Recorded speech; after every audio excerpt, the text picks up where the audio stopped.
usually just jump right into the conversation, and most times I just have like a very basic opening question. But for you, I feel like you're like fam. So like I mean like I have always admired your work because like obviously ever since I was a kid, my mom has had your painting in our house, and I was always like, oh, like who is this person? You know, like when you're little, you're kind of just like confused about everything about life. But I was always just like this is super cool that like I have a cousin that's so deep into the arts and is like incredible. Like actually is an incredible artist. Like I have this little wannabe painting behind me, but like you have like this incredible technique to be able to capture all of these incredible facets to reproduce different sceneries or people. And I'm curious, have you always been really interested in art, or like how did you kind of find your way into the arts? Like whenever anybody asks me that question, I think about the first statement I always tell. Oh, I was always into the arts. I was inspired by my uncle since the age Yeah. of 6. Now it's like 31 years later. Am I saying the same thing? No. I don't know. Like art for me right now is just life. It's just something that I do. It comes very natural. And I think even at that young age, I recognized it, but I didn't know what exactly it was Mm, until I grew up and I grew a deeper consciousness of myself and who I was and what I wanted to be or represent and what my life purpose was in life.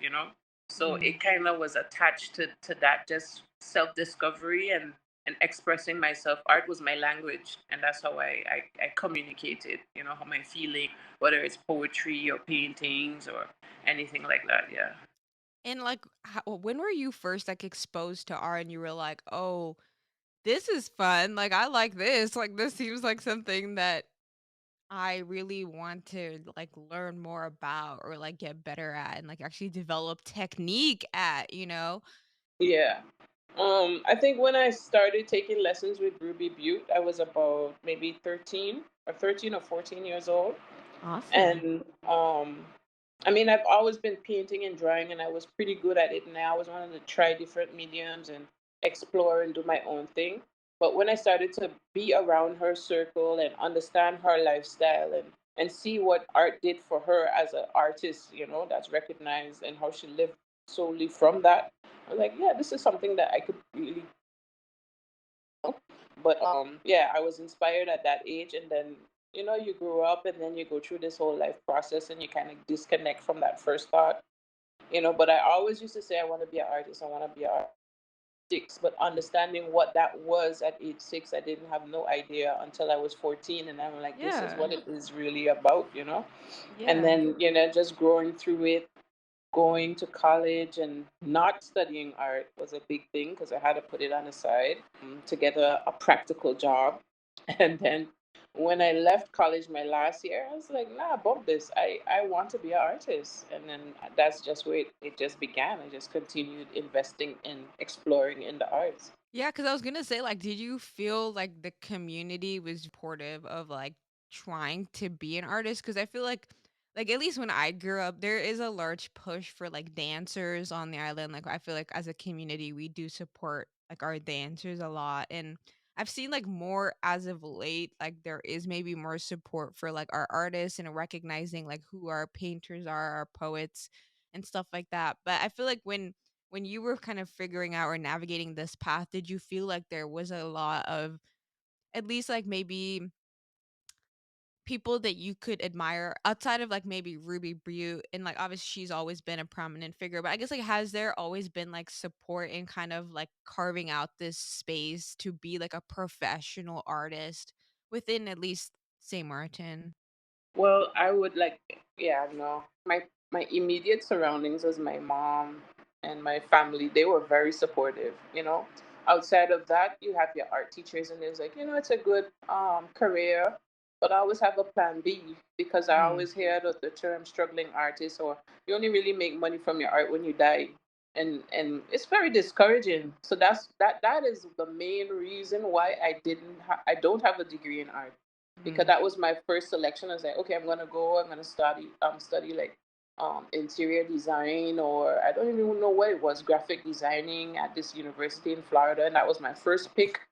And then, you go through the whole process with signing up to get a scholarship with the government and so forth. They do these interviews, they look at your grades, they look at your career selections, and that was the first real moment in my life where I realized that, you know, life isn't what you make it, because a lot of people have influence on what you decide to do. And having that meeting with the counselor, I know she was just doing her job protocol, but she just shut down that idea and said, no, Oh, we won't study finance. financing has been Yeah. crushing dreams for the Yeah, yeah, longest. yeah. She was legit. She just said your grades are great, but we're not gonna support your career choice in the arts, because artists don't contribute to society through something like in economics or whatever. And I'm like, oh wow. And I literally, after that moment, I gave up on art. She doesn't even know like the effect that that one statement, it stuck with me from It's 17 to crazy. 21. And I like, I just like art would be the plan B, and I just have to get a business degree and or have a business and do restaurant, hospitality, or whatever, whatever. But yeah, that was the impact. That was There was no one saying, you can do it, or once you get to Holland you could switch and do, a study in the arts. And there was no one to guide you through that process, so you It just had to sink or swim. it really breaks my heart to hear that study financing has been crushing children's dreams even before I was born. Like I used to really think like, okay, maybe it was just me cuz even I had like great grades and I went to them and I was like, yeah, I want to be an engineer and they were like, no, you don't have what it takes to make it through. And I was like, how would you know? I was just like, I was so heartbroken because I was like, how the hell do y'all even know? None of y'all have studied any of the things these kids want to go out and be, but you somehow are the guardian of who's gonna make it in life because of whatever you've been through. And it like breaks my heart to hear that because for her to even say to you like arts don't have a value in our country and then to see like all the impact you have had literally because of like your passion for arts and for the culture, it just blows my mind like what would have happened if or like how many people these people have crushed their dreams to the point where they actually did give up, where they were like, whatever it is I really want to do, I'm not going to do that anymore because these people are telling me that I can't do it and I won't be successful at it. And I don't know what it takes like to have that like self-confidence to push through those naysayers, but I feel like there's so many people especially in our country that go through that same experience and it's wild to me that like nobody has tried to argue with these people or change them or realize like hey like there's a problem going on here when you have the same story literally being repeated like about how these people you go there and you're like yes I need money to help me facilitate my dream and they're like screw your dream, it's never gonna work out. Just that's not what we need next. Yeah, it's difficult, and I in the beginning, when I had this drive, it was like, I'm going to prove this person wrong. You know, it's like, nah, I'm going to prove this. I'm going to create platforms for young people so that they can express Hmm. themselves. I'm going to make connections so that they can see that you can really live off of your art and you don't have to be a struggling artist. And then at some point, I realized like it's not even about her. It's about everybody else that I've connected through my part of the developing who I am as an individual and who I am as an artist. And she played a very at the moment, I used to think she played a very significant role, that she pivoted my thinking, but she played a very minuscule role in the whole point. Is at the end of the day, regardless of what she said, I still became who I was destined to be, even though I took the longer route. I mean, I would have loved a degree in arts. I would have loved to go to design school. I would have loved to live in that community and artists from all over the world. But because I took a different route, at this point in my career it was take, because unlike many artists, they don't have a good understanding of business and how to navigate that end of their business. And I have the best of both worlds, so to speak. And it's like two opposing worlds. It's not easy because I lead with my heart and my passion, but then my business sense is like, that's not practical. So I'm always having a fight with myself, but at the end of the day I make a sound decision, and 10 years later I'm still creating and living off of my art, because of those lessons that I learned. I know you out here killing it, like clearly proving we are not starving artists out here in these streets. But so your degree, you went to the Netherlands to study business. See, I didn't even notice. Like I'm like you my whole cousin, and I didn't even notice. Yeah, I went to the Netherlands. I think I was 17. That was in 2002. And I have a bachelor's degree in international facility management, business administration. And yeah, I think, I mean, maybe, yeah, 5 years ago I was the only one, but I think there are other accredited facility managers on the island now. But at the time I was the only one. I said, okay, if I'm going to do this, I'm going to go all the way. So I got accredited this, the International Facility Management Association. It's a big world thing. And I have this, and I'm like, what am I going to do with it? It doesn't make sense. I don't think I want to be a facility manager. I actually got a job in government as a facility manager at the head of purchasing, and I did that for like 4 years. And I was like, is this the rest of my life? And I got depressed. And I'm like, You're like no. um, this can't be it.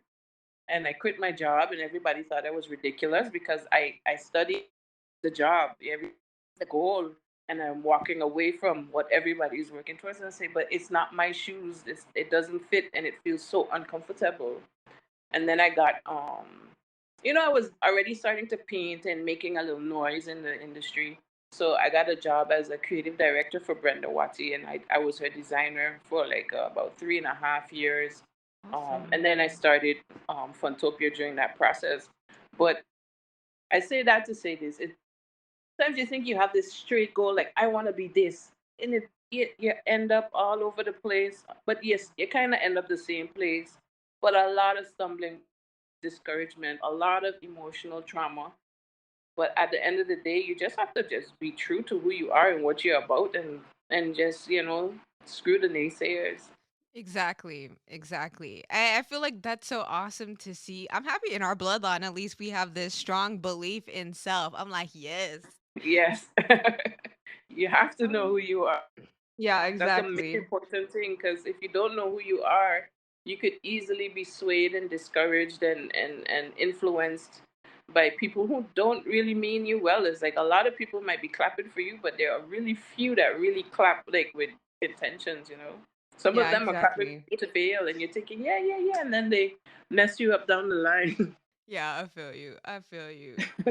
That's wild. That is so wild. I guess like when did you feel like you really hit like your stride as an artist and people were like, Lucinda, Lucinda, like buy her work? Like, I guess like when were you getting to that point where people were like competitively bidding for your pieces? Cause like when I finally, I feel like as a child recognized like who you were, like I just remember the story that my mom gave. She was like, yeah, like this painting, like your cousin made it, and I had to fight the governor to buy it because this man was trying to outbid me, and I had to be like, no, this piece is mine. And so I was like, oh wow, like my cousin's a successful artiste, like she got people out here fighting over her work. But I'm curious, like for you, when did you feel like you got to that place where people were like championing your work or wanting to commission pieces by you? Wow, you see, there are so many different facets of my work. Um, like the painting, like the visual arts, that I was really pushing that at the beginning of the career, because I thought, yeah, I'm gonna make it as a painter. And it was probably like when I came back in 2008, and then I connected with this art gallery in Miami, and they did this Caribbean diaspora exhibition in New York, in Manhattan, and she selected me as an up and coming artist to travel with the group to go and exhibit over there. And I'm around like hundreds, literally hundreds of Caribbean artists in New York exhibiting their work in this huge, it's like this warehouse space. And every section has different galleries, different curators, different individuals who are showcasing their work.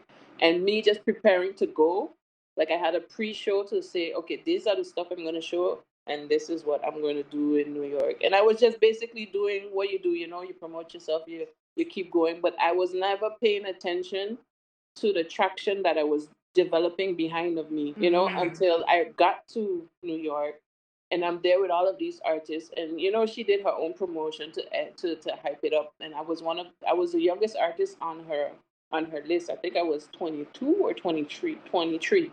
And it was a big deal. Like, these people are so excited to see the work, and so and these are not even my Caribbean St. Martin people. Is these people from, like, in Guyana and Cuba and different Puerto Rican artists. And they was like, oh, I'm so excited. And I'm like, so excited to meet me.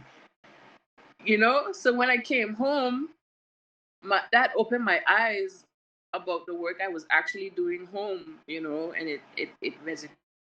I'm like, wow, I have something going on here that is not just local. It's like, it's on a larger scale. And for myself, I say I have to maintain that level, that quality, to represent myself. And it was never a local artist. I always think international. And that's why the quality of the work that I put out is never, it doesn't, it's local, but it doesn't chippy choppy kind of vibe. I make sure the quality is always there. And people always get the impression, even with the company, for, oh, this is something from America, and they don't even associate, and they don't know who created it. They always think it's some white lady down there in Lowland. She came here and she started this company, and it had to be she have some yachts and whatnot. I was like, wow, when am I gonna get a yacht? That is the reputation people have. I'm like, "Oh my gosh, that Yeah, is so literally. wild." It have some clients that I work, like, sometimes I send people out to work, so you never really see me. I'm always behind the scenes. But then it had an event that I actually worked on, Porter Koi, and the lady paid me. She was like, everything was perfect, and I really appreciate the work that she's doing. And I'm like, and she's adamantly saying that she knows my boss very well. And I'm thinking, my boss. You know, I could have been the typical person and be like, well, it's me. But I just Yeah. let her stay in that zone, and I walked away thinking, who the hell do these people think my company? And I'm like, should I even say something? I was like, I was confused. I was like, my company, you just paid the price. It was a confusing moment for me. I'm like, this thing has taken on a whole life of its own, and those things are like humbling moments. But then I decided to, like, do more, like, public appearances and press releases and visuals and videos, and I created the Funtopia web documentary series so they can actually see. It's a little island girl, yes, but I'm not, like, my work is not little island girl quality. And please don't associate down lowlands. More power to her, but that's not who this belongs to. To me, that's just so straight up, like, I would be so speechless to have someone tell me that they think that, like, just the fact that they think that only something good could come out of someone that's not a St. Martiner, and it had to be some foreign entity that gave its money to us out of charity for us to have anything good, or have to prove the fact that they think that we don't even have standards for ourselves, and that we need to somehow abide by, like, some white standard of excellence because we don't have that internal motivation, is like, I take that as a slap in the face. Like, I'm low key like, you held yourself back. I'm ready to fight this woman. Like, oh my god. Like, how dare she? I'm just like, I don't understand. Like, even you to commission a business. Yes, My it gosh. happens. I mean, when you're working out there, you experience a lot of stuff, but it just it's little boxes that is being checked. Like, okay, you gotta fix that. You gotta fix this. You gotta fix that. And I keep it moving because at the end of the day, it's a client, and I need your money. So I'm not gonna I feel make you you. feel. And she keeps calling. She keeps calling, and so I'm happy. It's okay. Maybe one day she recognized, like, oh crap, that was actually the boss, and maybe she felt bad and she was like, okay, let me just not pretend like I didn't just. Yeah, yeah, that was an awkward moment for her, but That is wild. I can't, because I know, like, you were mentioning to me, like, because now you have Funtopia, which I'm curious, like, how that whole endeavor started, but I know, like, you were mentioning, even because it's a nonprofit and you have to file grants and stuff, like, that's a whole headache in itself. And I'm curious, like, have you felt like you've had, like, the process has also been difficult as, like, a woman of color, also from the Caribbean, to find grants that would really understand, like, the whole vision of, yeah, of Funtopia without trying to whitewash it or, like, do any weirdness to it? Man, that question is so loaded. So I'm gonna have to take at least 20 minutes to explain you what's going on. Good. Um, so when we started, Funtopia was a concept, and at the time I was doing body arts by La Rich all over the place. I was painting in the clubs, the strip clubs, and churches, everywhere. Birthday parties, I was painting. So I started training people my age because I wasn't working with young people at the time. We go out there doing body painting for events, and it got wild. But working with persons my age, they have different responsibilities. They have kids. They're sick. They're not in the mood. So it started to get complicated where people stopped showing up when they had to show up, or you're just left stranded, or the quality of the work isn't what you want it to be. So then I had to take a step back. I've been traveling I started my body painting career in 2010 to this international face and body art convention well, it moves from Orlando to Fort Lauderdale. So I think I've been to it about 8 times. It helped me formulate the concept of what Funtopia is supposed to be. And before it was called Funtopia, that the Funtopia brand existed something else. It's like this amusement center in America. I thought I created a whole world. I was like, I created a whole world. You did not do that. So it existed in a different kind of. Started Funtopia in Sint Maarten. I did an audition with young persons, and the idea was to start clowning for clowns. To say, okay, we could do face painting and clowns and stuff like that. So we used to meet up at the library. We got kicked out because we were too noisy. They were making too much noise. And then eventually we moved our trainings to the Emilia Wilson Park on Saturdays. So then we used Hmm. quite a bit of time. And then, a friend, and, like-minded young persons with the same type of vibe always connected. And that's how it grew. And as more people come in, the more I traveled, then I realized, okay, we could do clowning, we could do dance performances, and it started to just expand over the years with a lot of struggle because teenagers, you have to repeat 15 times before they actually hear you, and that's where I developed a strong sense of patience.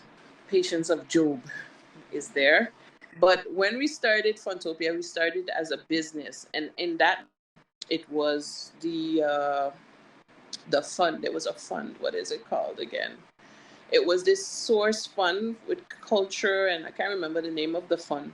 But I Hmm. got a call from Clara Reyes, and she was meeting with Arlene Newhuizen and Nicole the Weaver, and they was discussing this that was going out of commission, and they had 4 million euros to invest into the culture and the arts in St. Martin.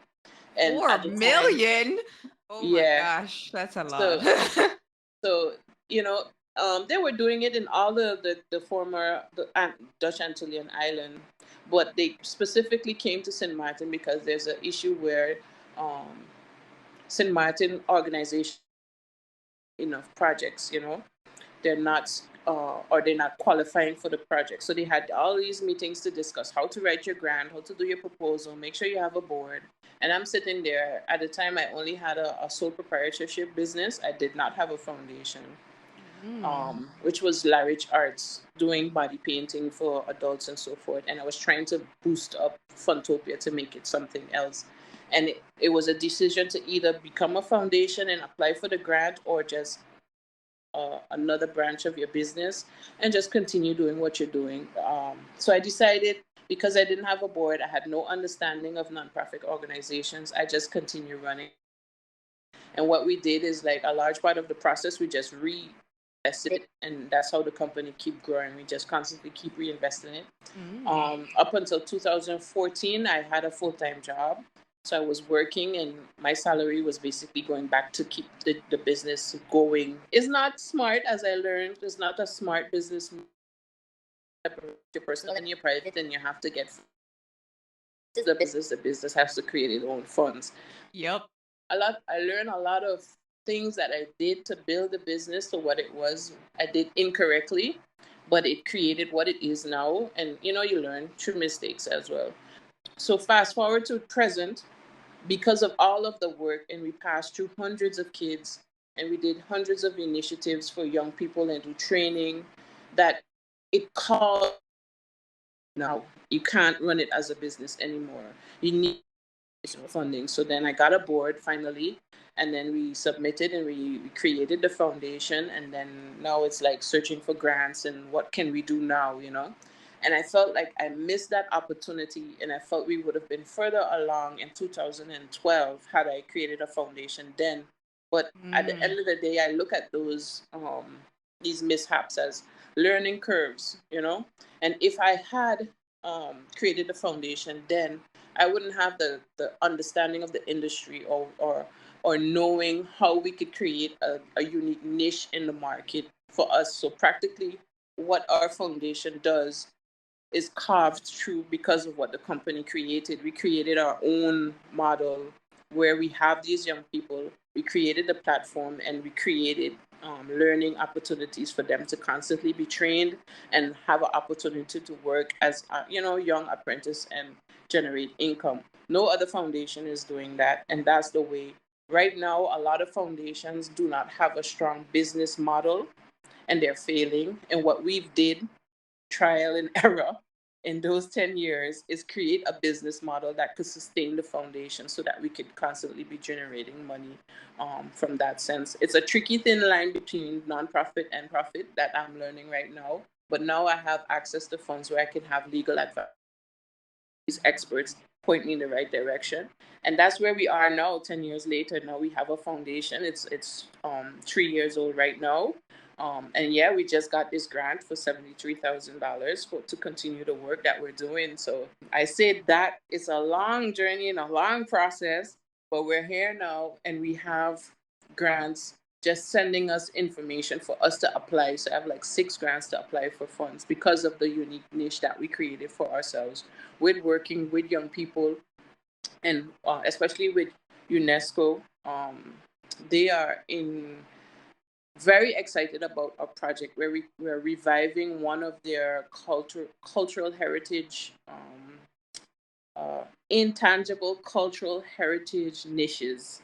So Mm. we literally revived the art of stilt walking from Sint Maarten, and we went with learning stilt walking on our own, like stilt walkers, and we've trained hundreds of stilt walkers since. And now we have an after school program where we'll be able to train over 290 something stilt walkers. And that's a program that it does not just teach you the art of stilt walking, but it educates you in cultural heritage and West African culture. We have a very cool curriculum. I connected with this trainer. She's a human resource professional trainer, Catherine Burns, who's been helping me structure our curriculum so that we have a solid impact. So it's not just the kids learning to walk. They learn Yeah. they learn the lingo, they learn the language, they learn spiritual beliefs. So it's a compact program where now we could connect with other stilt walking institutions in the Caribbean like Trinidad and St. Croix because of the work we're doing. And we can expand it even more because it's not just an after school program.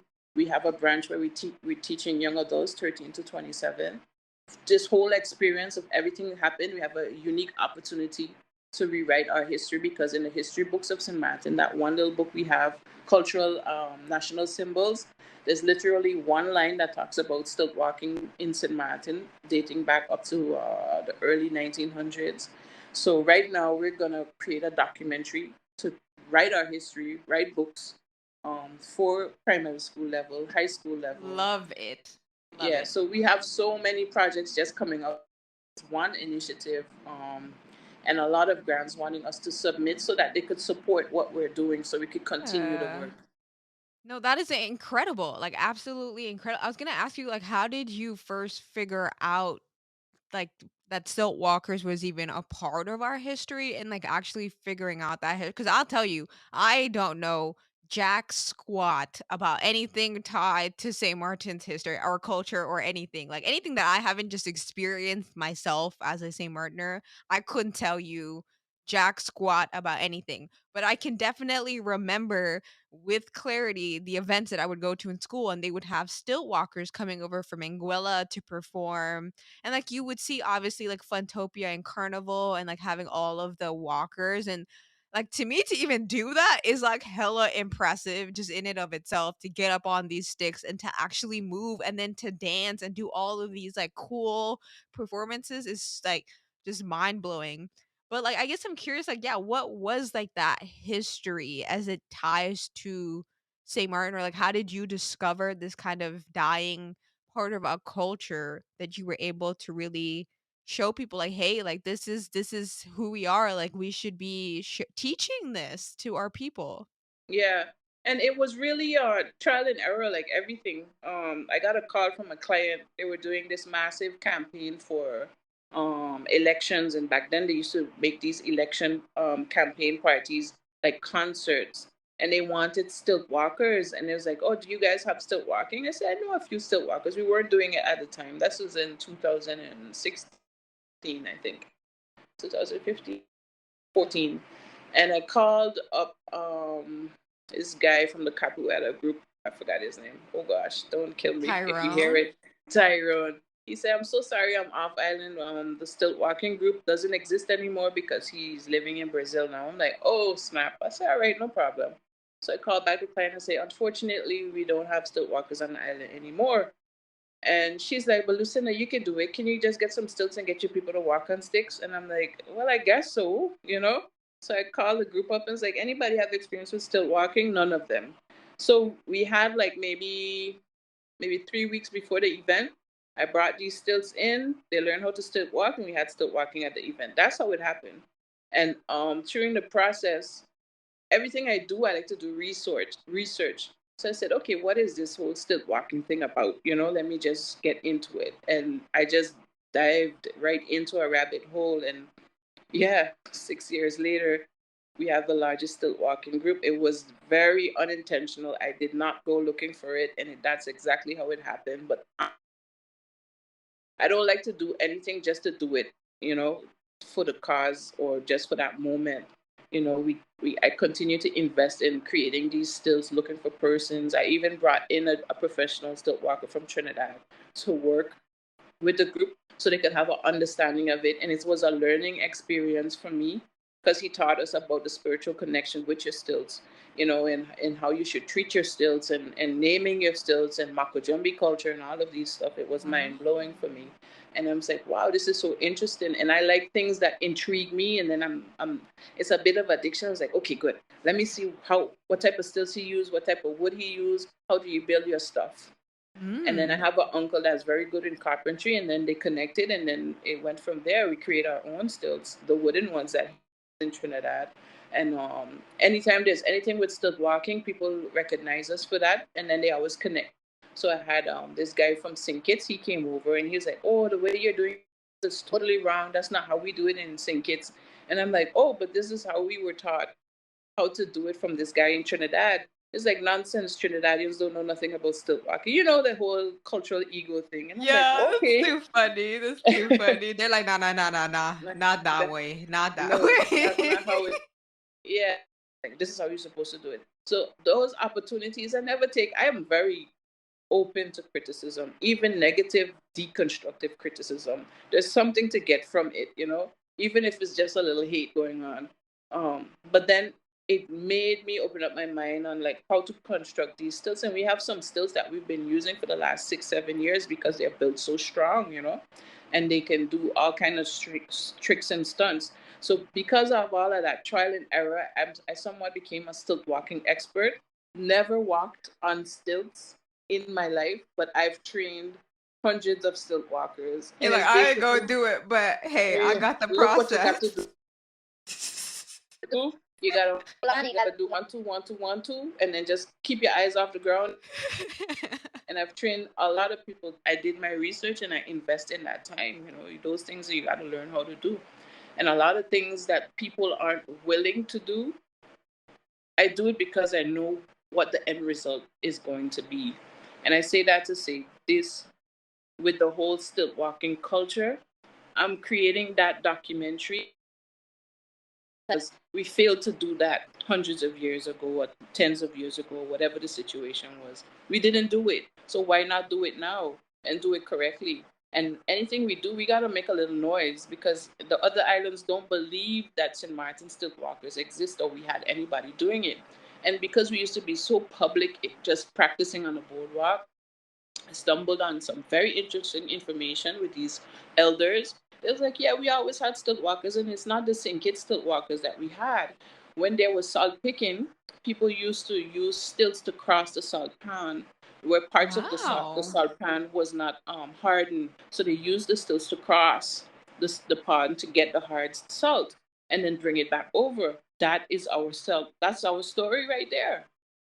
It's not Wow. bringing in sync. It's still walkers to take part in our carnival. We literally functionally use stilts to pick salt, and that's our history. That is so incredible. Like one way to stay dry for sure. It's just so awesome. But don't get crusty with all that salt. Yeah, I can imagine. I can imagine. I guess I'm curious, like, how do you get parents to be like, okay, I'll give you my kid Lucinda to teach them how to walk on these sticks and not break a bone and like fall? Because I've been seeing these little kids up there, and I'm just like, Yeah, yeah, yeah. Now we got a lot of young. We have more young kids between the ages of 5 and 12 than we have senior stilt walkers. But what it is, we partnered with UNESCO, and then we work with after school programs, and it was just an additional, to get this program into the schools. But in general, getting parents to be involved or allow kids to participate in Funtopia in general was never easy because they never saw it as something that is worth their while. It's always a gimmick, or you're going to be a clown, you get a better occupation, do sports, you're going to be a banker, you don't need that. I've had parents pull young people out of Frontopia because they didn't understand what they were doing. And a very interesting story with some young persons that they're born here, but their parents are of Haitian descent. They mm, look down on people that do like paint their face white because they see it as something that is not good. like And degrading or supporting like white it, supremacy or some ex- shit like that for you. exactly. So they're like, no, I don't want my child involved with that. But the girls, they love Pontope because we create this kind of a safe haven, and they could be themselves, and they can grow, and they could feel comfortable. So it had a moment where these girls were working, constantly out there, and they were making money, they were bringing home money, and they were paying bills. The parents would personally come to see me and great their children are doing, and I'm looking at them, okay, but you didn't want them to join though. Be But like, here we weren't you go. the same one that was like, clowns Yeah, don't make bread? yeah. Now they're making more bread than they are making in their regular life. So it's a lot of ups and downs we had with parents, but now they see it. When we had our first Caribbean tour in 2016, we did Dominica, Sabre Station, in Anguilla. We did a lot of different performances that summer in all of these islands, and the love and appreciation we get when we are over there, it's like, oh, we're so happy, excited for Topia's coming. It's like celebrities. We had our own private chauffeur, they gave us meals, we had our own hotel room. Hey, I hey. felt like a celebrity. We even had plane drivers fly us over to where we went to Stacia. First class only. That's right.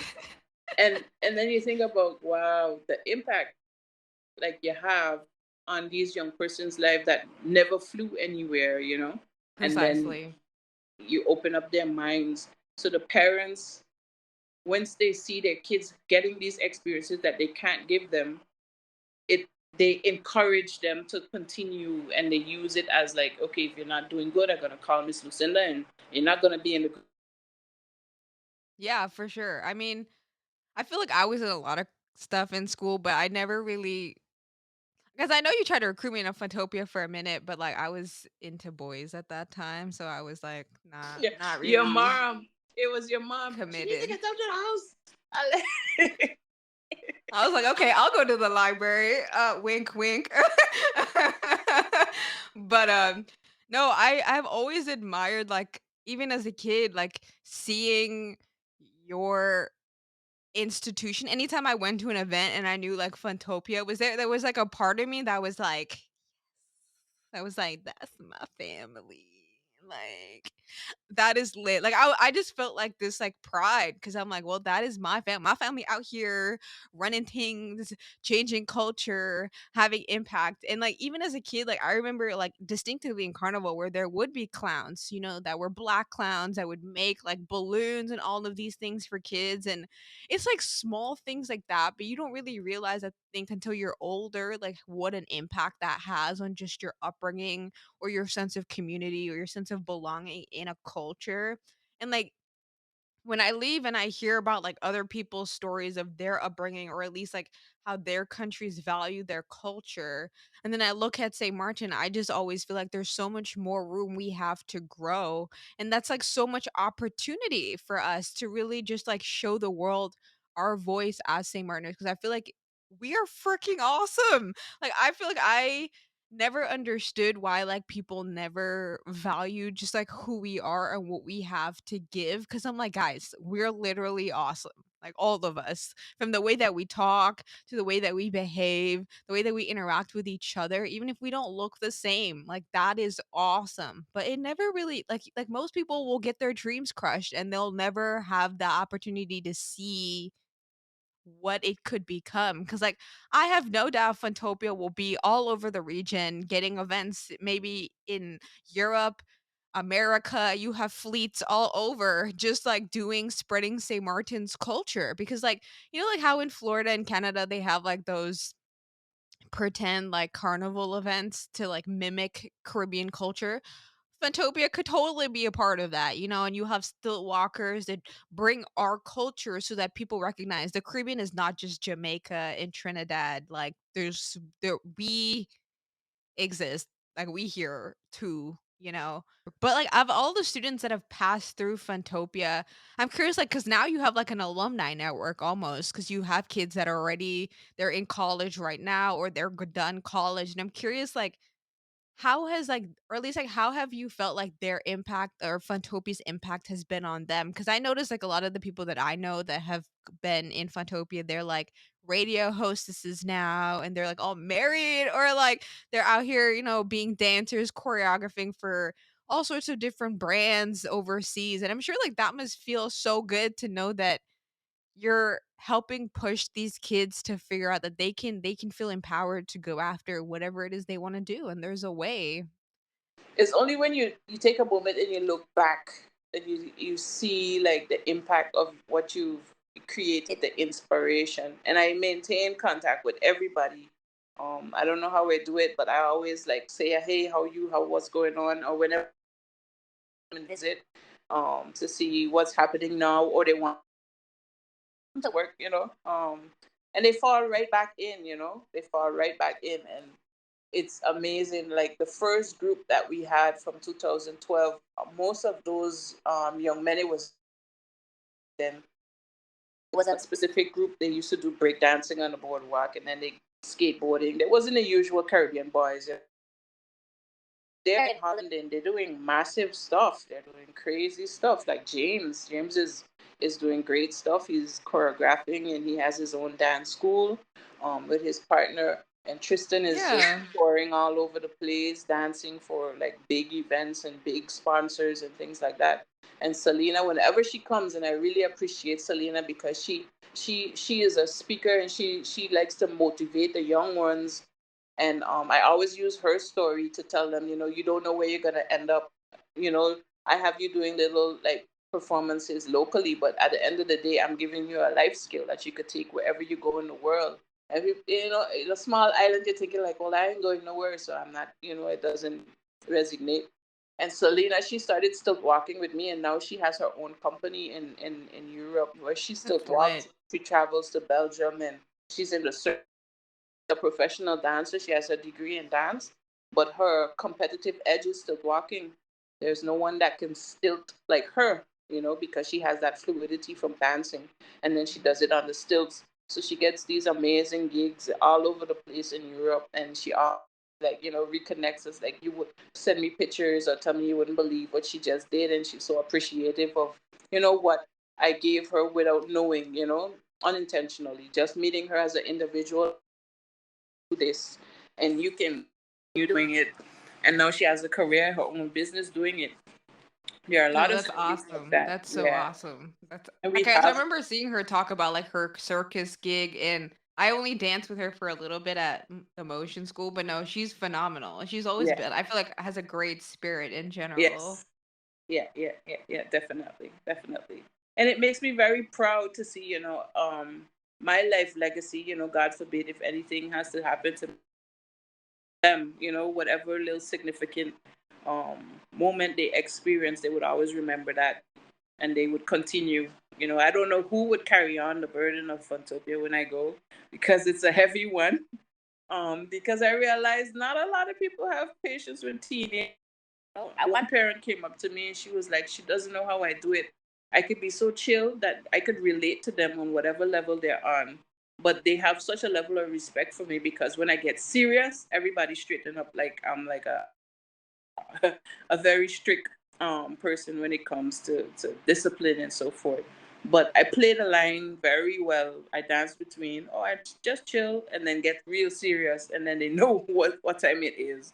But they get stuff done. And I say it's a level of respect you give kids, and you allow them to be themselves, and they can Mm-hmm. express themselves. And sometimes they just want to talk story that don't make no sense, and 5 years down the line it would not matter. The main fact that you allow them to just speak and express themselves in that moment, they feel appreciated because they just won't be heard.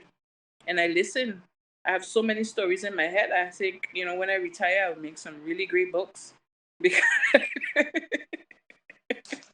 Too funny.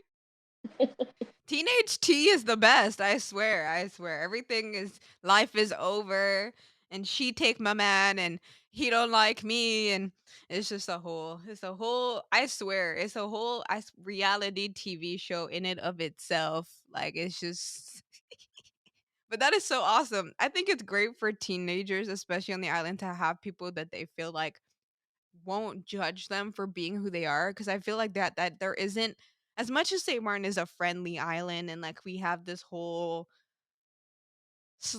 motto of how we're all friendly and everything. Like I feel like as people, we don't really, I feel like, have all of those great safe spaces to just be who we are and to just like speak who we are and hope that there's somebody out there that will like just see us in our in our individuality and actually like give us space and appreciate who we are. And I feel like kids, when they see an adult that actually cares about them and they have like good intention, then they're not just out here to discipline them and parent them, but they're actually invested in their growth. Like you see, like kids are able to give respect, but like you have to give them a reason to respect you. And I feel like most times adults just take this like dictator role where they're like, I'm in charge and you have to listen to me, instead of understanding like kids just rebel against that because they're already like, oh, okay, so you just want to be this boss of me. And so my inclination is obviously instantaneously to just do the opposite of what you say. But if you're coming at it from more of like, okay, this is what I need you to do, this is why I need you to do this is why this is going to help you, hopefully that will, corral them. But like you said, teens are stubborn. very stubborn. But it works because they they understand. And one thing though, I don't work with rude people. Leave your attitude at the door. And I've worked with some characters that are very rude, and they can be rude to their teammates, but they're not rude to me. They humble themselves real fast, because I would cut your joy off real fast. You want to be here? You just gotta act right. You just gotta act right. So I got some great actors in the group, very great actors in the group, because they know how to act right, so they can stay a part of the group. But it's a discipline. You have to set your boundaries and your rules and regulations so that they could abide by them. Yeah. And I know you have to get to an event soon, but like how can people connect with you if they want to buy your art or commission pieces from you, or maybe they just want to come to a show, or they want to send their kids to Funtopia? Like how do folks keep up with Little Rich? Well, I want to do some rebranding for my artwork, my visual arts, my paintings. So I've been behind the scenes just building some work so I could relaunch the whole La Rich experience. Because Mm, over the last years, I've been just focusing on Funtopia. Right now, I'm in my costume room. okay. That's what you guys are hearing, listeners. You're hearing her go through all the trinkets. That's super cool. It's chaotic. Yeah. Yeah, so La Rich Arts is gonna be rebranded sometime this year, I believe. That's the goal. But Funtopia, you could find me on Facebook, Funtopia SXM, or Instagram page is the same thing.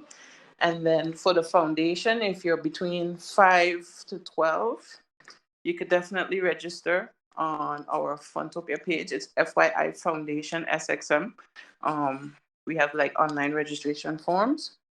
And of course, on those social media platforms, we showcase a lot of our events and activities. So you could always just log on. Sweet. And like how can people donate through the website as well if they want to fund like help fund all the incredible work that you guys do? Yeah, we're trying to get all our projects up for our calendar year 2022 on our website. And then we'll have our like bank accounts and bank information listed so they could always donate. We'll have the donate button there. Lit. Well, there you have it, folks. Go out and support young St. Martiners. Help save our culture because I one thing I will say is I really am super proud to like call you my cousin because like you are really inspiring to me. Just as like the young one in the fam. At least I don't even think I'm the young one in the fam anymore.